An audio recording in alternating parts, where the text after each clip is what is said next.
And one other quick story, very related to this, which is right here in the great state of Texas. You know, we had a mail-in ballot harvesting thing going on right here in Texas, recently uncovered. And I call it a mail-in ballot harvesting in Texas. But the interesting story in this, we had two investigators in Texas who had a former FBI agent and a former police officer have been investigating a ballot harvesting scheme in Harris County, most populous county in Texas, huge county. This is down in near Houston. So Harris County, Texas, massive mail-in ballot harvesting scheme uncovered, including seeming to involve presidential candidate Joe Biden's Texas political director implicated in this whole process. His name, the name of the gentleman who is the Joe Biden political director for Texas, his name is Dallas Jones. This guy implicated in this, you have the FBI, former FBI agent, former police officer, giving testimony, giving sworn affidavits, class action lawsuit in the Texas Supreme Court, basically saying this is a massive, in Harris County, voter fraud, ballot fraud scheme, ballot harvesting scheme ongoing.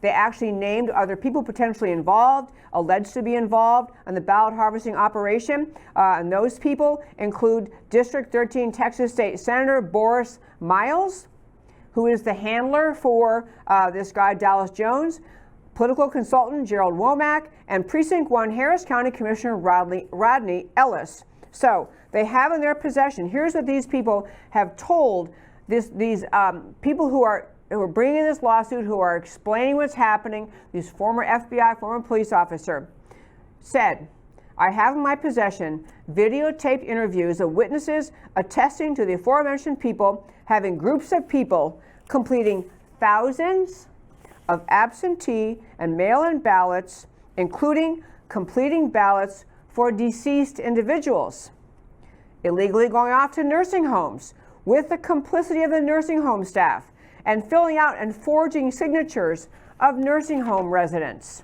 signing up homeless individuals to vote using the ballot harvester's address. This is happening in Texas. And to be very clear about something, I am equally outraged whether it is occurring on the Democrat side or the Republican side. If there are people committing this kind of ballot harvesting fraud in any state in this country, either political party or whoever you are, all of it undermines all of America, undermines our very, very foundation of the idea of representative government, foundation of having a country rooted in fairness and freedom and an election cycle that we can trust the results. We're going to become a third world banana republic unless we get all of this under control. There has to be changes in our law. People who are ballot harvesters, it has to be made illegal everywhere. You can make it so everyone turns in their own ballot, or at the very most, one person turns in two. They have to sign in under penalty of perjury that they did not engage in any conduct, such as I was just reading that these people are alleging in Texas. There have to be massive, serious prison sentences for people who do this. They're not afraid to do the ballot harvesting because nothing ever happens to them. That is why they're not afraid to do it. Nothing ever happens. You have the rare case where you have a prosecution. People go, wow, so-and-so actually was prosecuted. It's so rare, it's shocking. It should be common. It should be so common that you know you'll be arrested and you know you'll go to jail that you'll just stop doing it.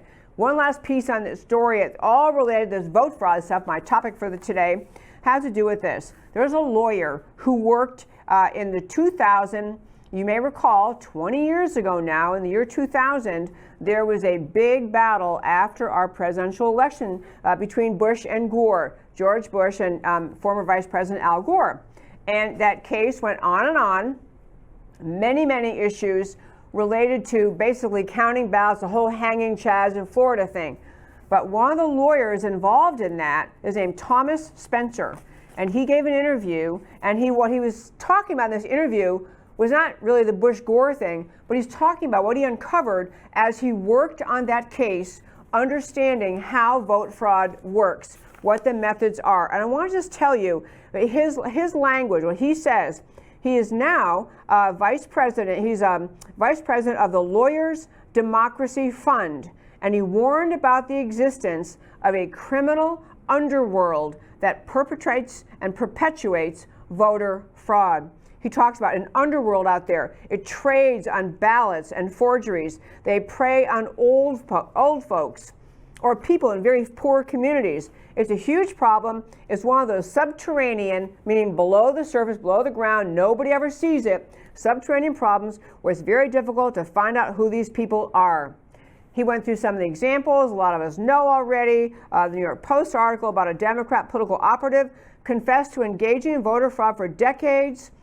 This was reported in the New York Post. An election that swayed by 500 or 1,000 votes can make a difference. This tipster remaining anonymous for fear of prosecution, it can be enough to flip states. He talked about the 1997 mayor's race in Miami. I think we talked about that before. Authorities charged 36 people with crimes involving absentee ballot fraud. In Miami, we still have vote brokers. Vote brokers would go around paying people for ballots. And so people, when you read about one story, and wow, it turns out one election judge let 2 people vote who weren't registered, or whose registration had lapsed, or who didn't have proper ID. This is tip of the iceberg stuff. It is an underworld of vote fraud put in place, practices, ballot harvesting, which are coming to the surface, and just like so many other things coming to the surface in America to be exposed, everybody has to care.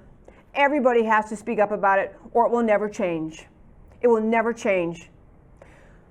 As I say, I am equally outraged by cheating, ballot harvesting, voting other people's ballots, cheating on mail-in ballots, all of that, whether it's the Democrat Party or the Republican Party. But in this election cycle, you have to understand the massive push on mail-in balloting is coming from the left because they know it is the best vehicle available to enable them to cheat.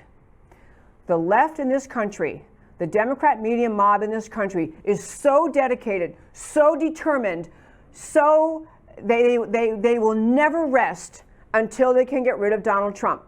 They showed you that from the moment Donald Trump rode down that escalator and announced he was going to run for president.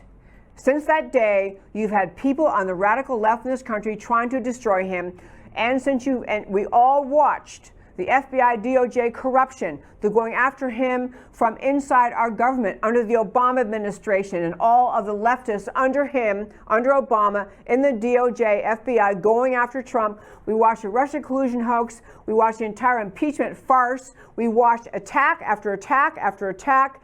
We watched them manipulating COVID, justifying COVID as the excuse for the mail-in ballot fraud.